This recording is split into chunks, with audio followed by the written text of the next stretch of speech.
Hey, I know kuna a bit of excitement. Mama amerudi? Hiyo ndiyo sababu. Yeah. Yes, I know our Muslim brothers and sisters want to break the fast, isn't it? So can I move quickly, maybe in the next 2 minutes, imalize hizi zimebaki. Hizi maswali zimebaki. Now, control of budgets that we are paying outside the system. I think there was a report to that effect touching on the Treasury. And allow me to respond to it in 30 seconds. Here, I think that report either was not understood or the controller of budget should have brought it out better. She said that we paid debts outside the system. First of all, let me explain to you this. Up to last year, July, all debts were paid manual.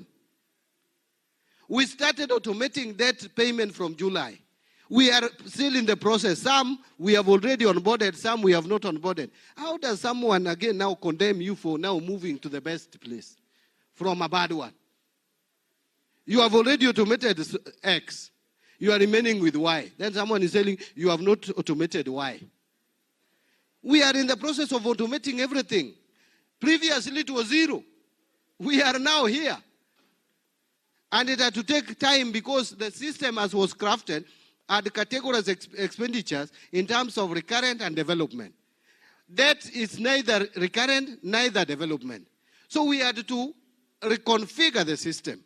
That is the process we are moving to. So when I saw it, it is like we just decided to pay outside there. And by the way, even if it is manually prepared, it goes through central bank and must be approved by controller of budget. That is why she saw it. And must now be transferred electronically. So there is nothing like outside the system. Since I went to Treasury, I have not even been paid 1 shilling without the money going to the bank. There is no cash payment. So nikasikia someone who has even been deputy president of this country saying ati pesa inalipwa sijui na good. You know, no wonder some people can't succeed. Let me leave that. Let me not get into politics. Raphael, industry and digital technology. I think this was largely advice on where we need to put emphasis on to generate more employment and job opportunities. You said the country is burning. Raphael, the country is burning, why? The country is burning because someone was removed from deputy president or what? Hakuna pesa mashinani, why? Because some people took loan which we are paying. Because some people didn't pay suppliers from all the years. Now, what we are doing, you know, I'm not the one who takes people to court. The only thing I can do is to make sure that people who have not been paid all the way, some dating back to 10 years, that we provide money to pay them because they are innocent. They are not the ones who put us into this economic situation. We must pay these Kenyans, and that is why we have received preliminary data to pay contractors and suppliers. Youth with disability, that is advice that we should also integrate them in our budgeting. Jared Clinton, fiscal stability versus political expediency. Again, you came back to charge donation. No, please don't ask the president to donate to youth. Ask the president and the government and John Mbadi to create jobs for the youths. Not donate. We can't donate to you forever. Yeah. I think the best is to get how do we create job opportunities for our children and our grandchildren. The last. Hey, but again, you answered yourself because you came here and said taxes. That you cannot get taxes without creating job opportunities. True. There is no way we will get taxes if people are not employed. We must create those job opportunities. That is why we are engaging here. Today, I will also engage the people in Garissa. We must look for ways. Where do we put these limited resources that we have to create job opportunities for our youth and for the future generation? Sawa sawa. I want to end there and return the mic. Hey, just shout it out.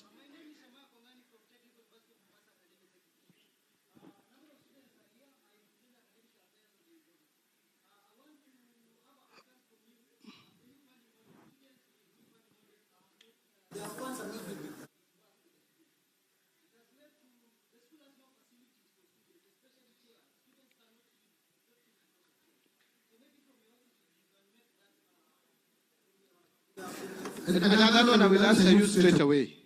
Is that the only one, or you have another one?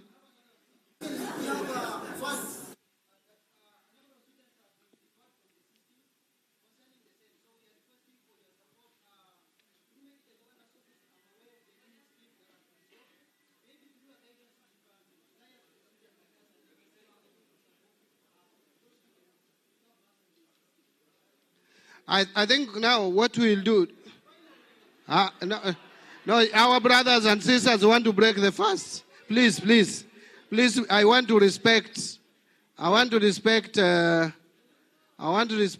Muslim brothers and sisters.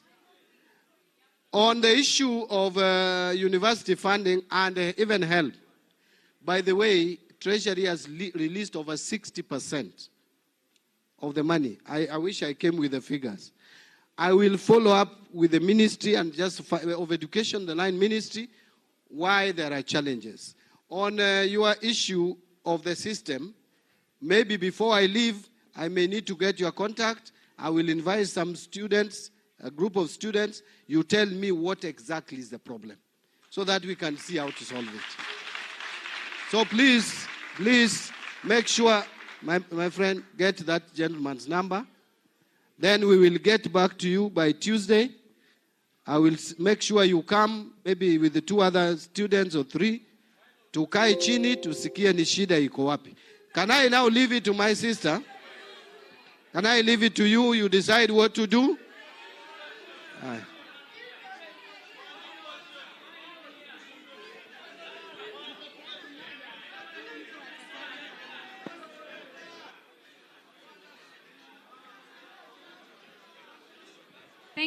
Thank you very much. Asanteni sana.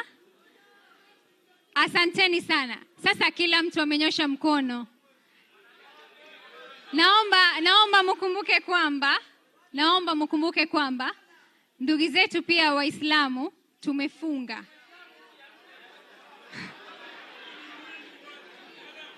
Thank you very much, ladies and gentlemen, for showing up today and having this very fruitful and engaging conversation with our Cabinet Secretary of National Treasury and Economic Planning, Honorable John Mbadi. Thank you very much, Waziri, for being here. I think it's been very interesting to see that vijana wetu bado wako na maswali kuhusu budget. And I think this is a very good point that we're able to take in continuously engaging. Tukiweza kuendelea, kabla tumkaribishe gavana wetu wa Mombasa, ningependa acknowledge a few of our leaders who are also in the room with us today. We have a team from Central Pastors CBO, ambayo imeongozwa na Reverend James Ngugi. We have the Regional Youth Coordinator, Charles Ayako, who is always present every single time we have a conversation about the young people. We have members of the County Executive Committee from the County Government of Mombasa. We have CCM Dan Manyala, Kenneth Mbadi, Waziri Dan. Thank you. Waziri Mbadi, Waziri Mohamed Osman, Waziri Emily, who is also a young person, and Waziri Dr. Mbwarali. Thank you very much. I would also like to acknowledge a few members of the County Assembly present in the room. Hamisi Nyota, Bomoa, Leila, MCA Leila,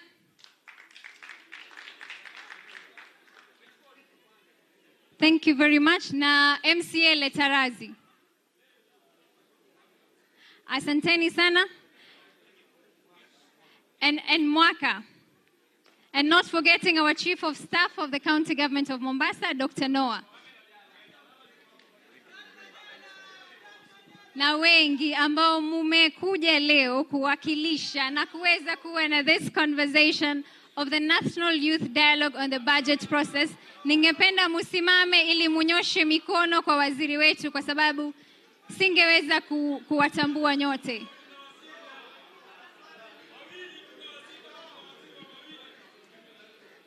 Thank you very much, ladies and gentlemen. And now I would like to welcome His Excellency Abdulswamad Sharif Nasser, the Governor, County Government of Mombasa. Haya. Amjambo. Salam alaikum. God is good and all the time. Now, Mbadi, I want to remind you. Hawa jamaa unajua hawajui pali tumetoka mimi na wewe. Mbadi tulikuwa na yeye katika bunge. Wakati mimi na Mbadi tuko bunge lililopita, mara ya kwanza nilikuwa backbencher. Nilikuwa noisemaker kweli. Nyinyi mkiona kwa hapa kuna watu noisemaker, mimi I was the worst. Manake mimi nilikuwa upande wa opposition.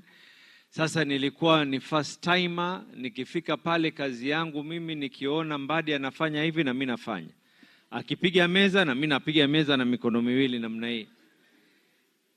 Then we matured. And in the process of maturing, my party found it fit for me to be able to chair one of the most prestigious and powerful committees in the whole of Parliament. And I was the chair of the Public Investment Committee. Campaign manager wangu mwingine alikuwa ni Mbadi.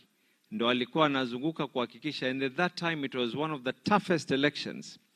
Kwa sababu kulikuwa kuna mvutano mkali baina yetu na upande wa Uhuru, kulikuwa hakuna mambo ya handshake.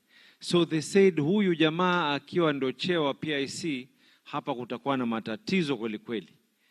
And we had it our way, na Mwenyezi Mungu akatujalia. Mwenyezi Mungu alitujalia, whatever it is we did in Parliament. Leo mimi ni gavana wa hawa waungwana walioko hapa, and I couldn't have asked for a better job. Mbadi, tochi likumulika ile kazi ulikuwa umefanya katika park, na being the leader of Parliament, you are where you are. But I can confirm one thing as well. I don't envy your job. Naomba fadhali, kama kuna yoyote mmoja wenu hapa atajaliwa kuwa rais wa Kenya, musinipatie kazi ya CS wa Treasury. Kama mambo ni haya, tafadhalini, because you never know. I'm confident that amongst those who are here, there's someone who is going to pop up and become something. Mmoja wenu atakuja kuwa, and we can be, you know, we can reach in many levels. But I can confirm what I have learned by sitting. We boil down to three things. One, people know what needs to be known. Two, there are those who don't know. But three, there's also those who think they know, but actually they don't know. And the fact that you took the courage, you're the first CS. I don't know whether this has been done elsewhere, or I know you've done this in other parts of Kenya, but I don't know whether in any other administration, whether CS for Treasury has had the opportunity to sit down, talk to people one-on-one, have a smile with them where a smile is needed, and be tough when tough needed to be done. So you've done well. I think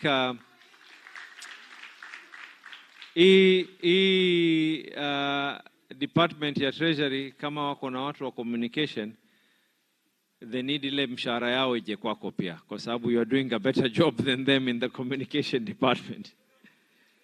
Now I want to state one thing. In this country, there's enough for everyone's needs, but there's not enough for everyone's greed. Let me repeat myself. There's enough for everyone's needs, but not enough for everyone's greed. I believe that what is out there is truly enough to be able to cater. We might not be able to turn the leaf overnight. That is an impossibility. But I strongly believe that if we can be able to take a step, that step will eventually be a leap will eventually be a run will eventually be a sprint, and we will have reached far by doing the little things that we are doing now collectively we'll be able to do more. Are there challenges that this country faces? By all means, there are challenges. Coincidentally, and as I was seated there, I was saying to myself, I'm glad that the shoes John Mbadi is wearing are not shoes that would have stated opulence, or probably his watch or something. He's looking at his shoes. Because this whole conversation would have actually changed. And it would have been a conversation on what Mbadi actually wore when he was talking to the youth in Mombasa. Coincidentally, I've just come as my capacity, my party constitutional obligation. I have just come. I think that is the CS for Blue Economy. Am I right?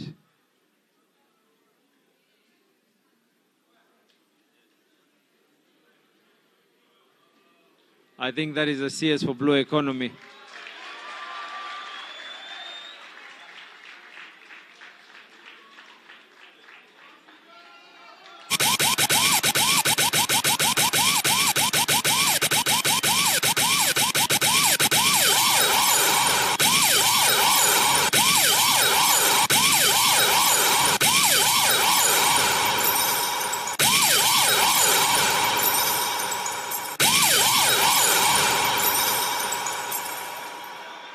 Karibu sana.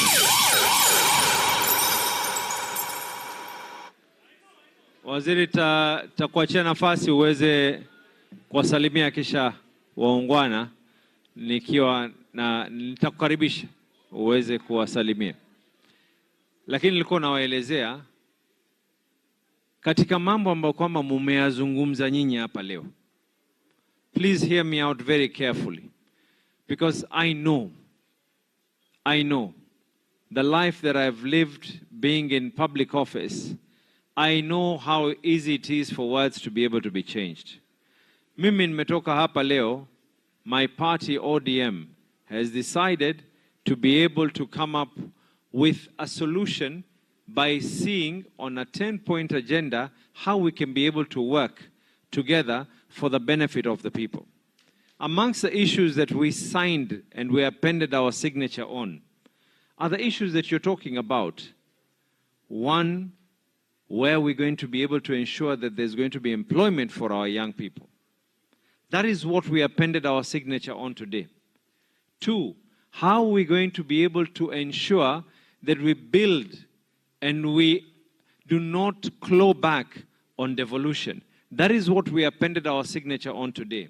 Three, every single person here has talked about public wastage, has talked about corruption. That is one of the pointers that we appended our signature on.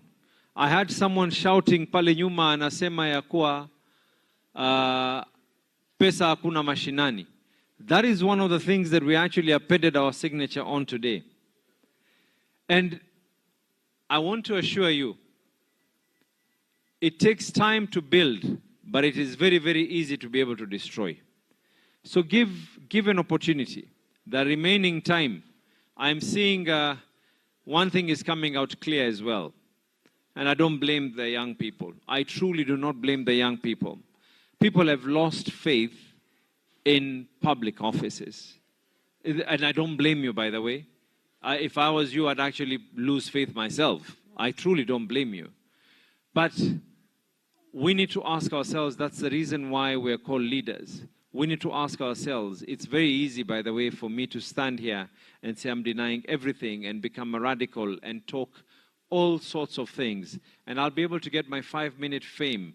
A lot of you will put me on your WhatsApp statuses and you'll post me on TikTok and everything else.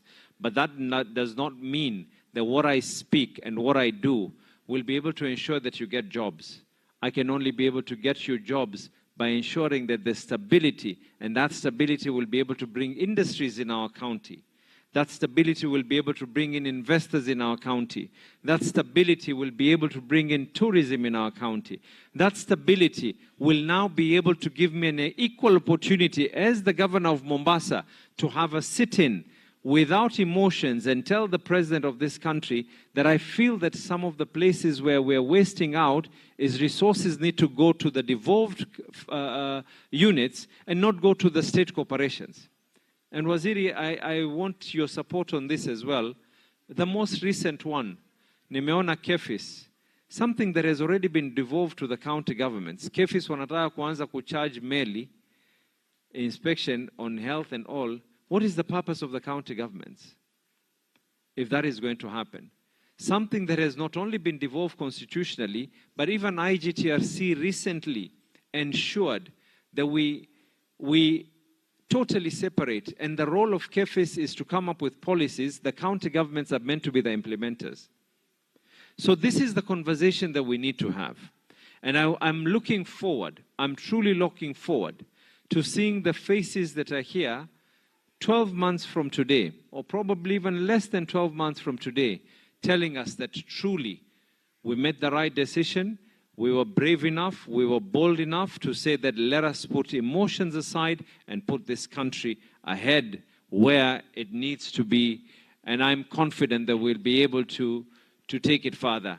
Waziri, I know it's time for Adhan, and I know you, knowing you on a personal level, mambo yote unaweza kucheza nao, lakini saumu huwezi kucheza nayo. Sije ukaja shida baadaye ukanikanyagia mambo yangu ya blue economy, kwa sababu nilikufanya uwe na saumu kali.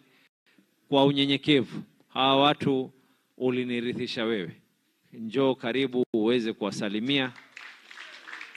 Na as the CS is going to speak, I also want to recognize my brother that we also served with in Parliament, Ndugu Faisal, and the Speaker of the County Assembly of Mombasa, my brother Harb as well. Thank you very much.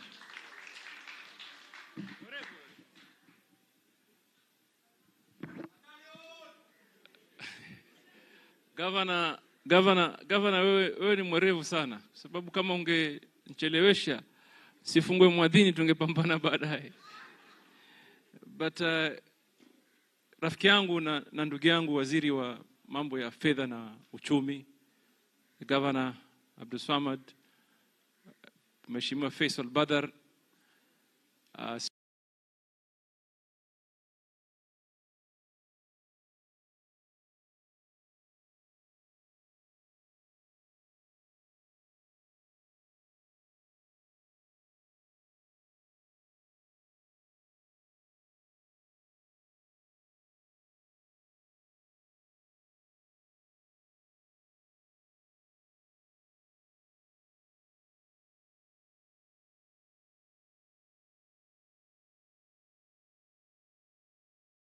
and the plans the government has going forward.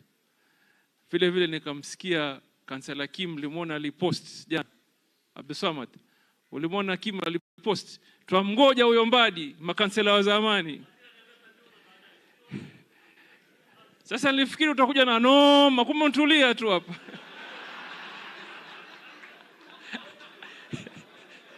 Waziri, nilimona akaenda gym Saturday, akiinua chuma kikubwa, alafu akasema pale kwa post, na mgoja Mbadi. Sasa mimi nimekuja hapa kumwangalia, sija kaleta noma, kumbe ntulia. Hiyo fujo alikuwa nao kwa mtandao, nilikuwa najua leo ni kubaya, lakini ni sawa tu. Lakini ule ujumbe wangu mmoja ambaye nataka kuacha, na tukubaliane tu, tukubaliane. Haya mambo ambaye mimi waziri nimekuja hapa, today is the third time tangu nikuwe waziri kwa this hapa. Wewe umekuja probably the first time and many others. Tukubaliane tu, wale waliokuwa zamani walikuwa wakifanya hivi, walikuwa wakija akiwasikiza. Did they used to interact with you? Si ndio? So tukubali kwamba mambo yanabadilika. We are coming to the ground and we are listening. Today nimeanza mimi saa 1 asubuhi, nilikuwa naelekea Kwale. I went and engaged the fisher folk and the BMUs in Kwale. Nikapatia hao mradi 255 million, nikapatia watu wa Kwale. Leo nikitoka hapo nikawa na viongozi wa mawaziri wake wawili and CECs from the entire region. engaging on how we can turn around the blue economy, particularly in the coastal region and in the lake region. Kule Lake Victoria, Lake Turkana, Lake Nakuru, and the coastal region. Tuko hapa kuwafanyia nini? Job. And I want to assure you, sisi si wale. Sisi si wale. Tukisema tutafanya job, tunafanya nini? Job. And I heard, when I was walking in, I heard Abdul Samad saying that he doesn't envy CS here. Anasema kwamba ati sijui mtu akiwa president hapa musimpatie kazi ya Treasury. Silikuwa ukisema? When I was walking in, I heard you. Hiyo najua hazi ikija kazi ya job utaichukua tu, lakini ikitokea wezi wacha. Lakini imagine how busy the CS for Treasury may be, but he's here with us today. He's here talking to us. You may not necessarily get all your answers. You may not get your answers. But do you agree with me that it's a good beginning? Sindio?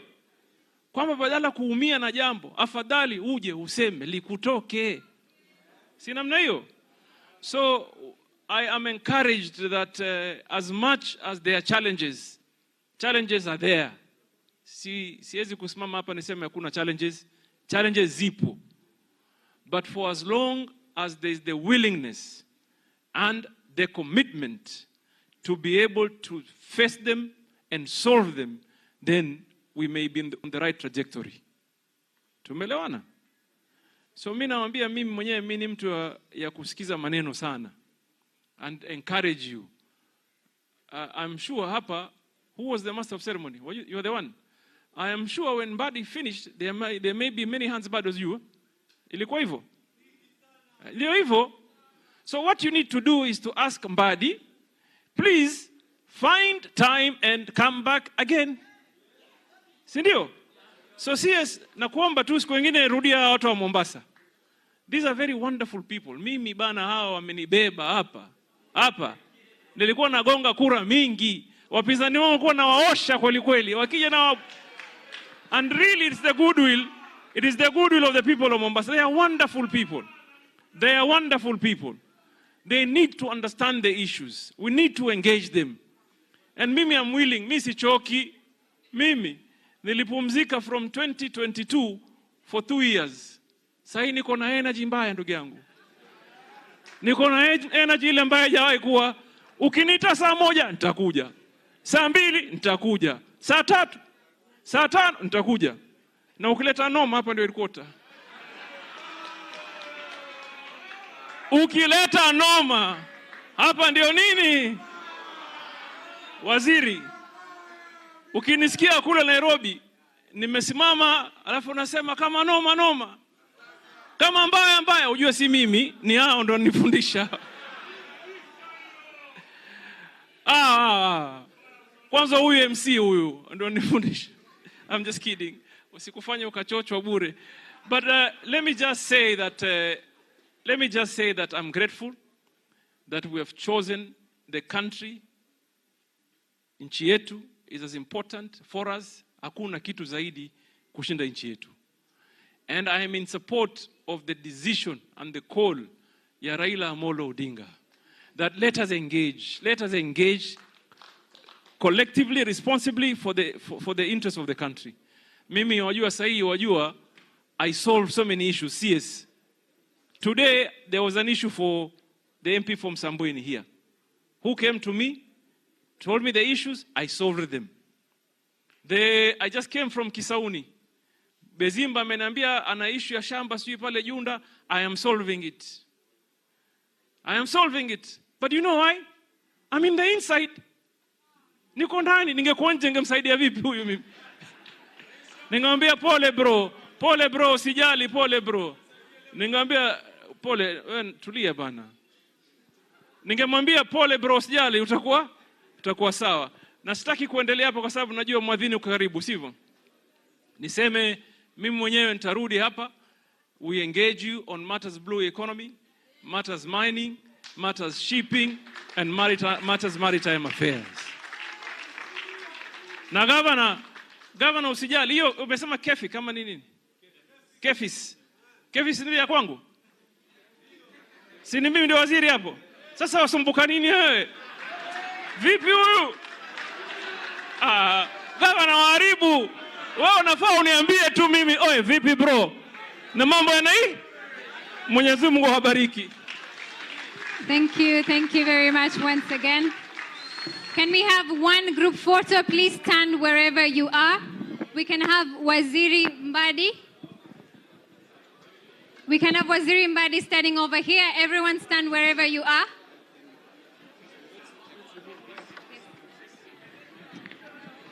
They'll take with the audience as well. We bring the flags by this side. No, they're facing Hivi so that they take the crowd.